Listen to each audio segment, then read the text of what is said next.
Hello, my friends. Thanks for being out here in my happiest place, out in Brenda's quilting studio. I've got something great up here on the quilting bed, but let me ask you to please take just a minute to like and subscribe to this channel. It really does make a big difference to be able to get this information out to people. If there are some things that you would like me to discuss in relationship to long arm quilting, please let me know. I do hundreds of quilts every year, and I am sure that I'm going to come across one or two or a couple of dozen that discuss the issues that you're interested in. If you'd like to send a quilt over to Brenda's Quilting Studio, I strive to exceed all expectations. Put something down in the comments and I will let you know. We can get the process started. It will be magnificent. Sharyn's quilt up here on the quilting bed. She had this charming set of actually charm packs. A charming set of charm pack, and she just said, let's pop this together and see what it comes up with. She's put a nice little sashing and border along the edge right here with that soft mint green polka dot to go with it. The design I'm putting on it is my daisy power. Look at her. Is she so cute? To mimic a lot of the flowers and daisies that are in the quilt blocks right now that are made up of that charm pack. Look at that backing. It's gorgeous. It is a beautiful piece of fabric right there. She brought it 108 inches going this way. I am able to run the quilt horizontal, which for me, I like that because that means there's less runs, less opportunities for me to have to roll it. That makes it always nice on me.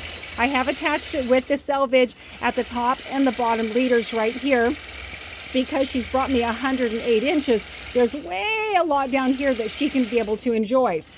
Now in the same process, I have chosen to move the quilt over here as far as I can. I need 3 inches on each side, and you can see why, so I can grab with my grippers. But I'm also choosing to move it over. I could have put it right in the center of that, and she would have had about 5 inches on each side.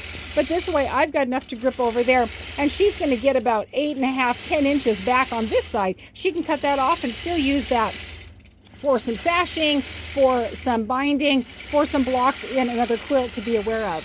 Check and see how nice and straight this border is right here. How did that happen? That happened because she measured from someplace toward the inside of the quilt, the inner section, the center section of the quilt. I always implore, measure 3 times, divide that by 3, cut your border first according to that measurement. Now you can see this is the longer border, so she would have put these side borders on first. You're going to do that by measuring inside of the quilt. Do that 3 different places, divide by 3, cut the border. Pin it in the center and on the ends and stitch that on both ends. Then you're going to do the same thing going this direction, and that's going to give you a nice straight border. I tell you, friends, I get lots and lots of wonky borders over here at Brenda's Quilting Studio. Now, realize that technically I do hundreds of quilts every year. So most of them, the vast majority, have excellent borders. But with those hundreds and hundreds of quilts, many of them show up with wonky borders. And that's a way that you can handle it right there. More questions? Pop them up in the comment section. I would be happy to discuss it with you. I wanted to show you really quick. My color of thread is coral so that we can pull out some of the fun corals that are in here. Anything could have worked. We could have gone with that denim blue. We could have gone with the dark blue. We could have gone with the green, the yellow, whatever she wanted to emphasize here. But look at how fresh and lovely that is. And it's really pulling out some of the little bit of the coral that's in the quilt right there. I'm using my lighter weight batting, partly because we just want to keep the quilt itself pretty lightweight and nice, just an easy throw. The quilt is 44 inches by 57 inches, so just keeping it a light throw, but at the same time, it's adding a little bit of loft to all of the openings of those little flowers right there. I try to size the pattern according to how big the quilt is. So every quilt might have this exact same design on it, but a totally different size. A smaller quilt, I would choose to shrink that up a little bit.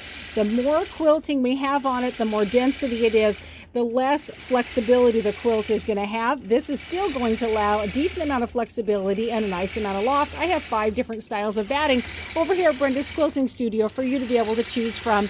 Let's have a conversation down in the comments.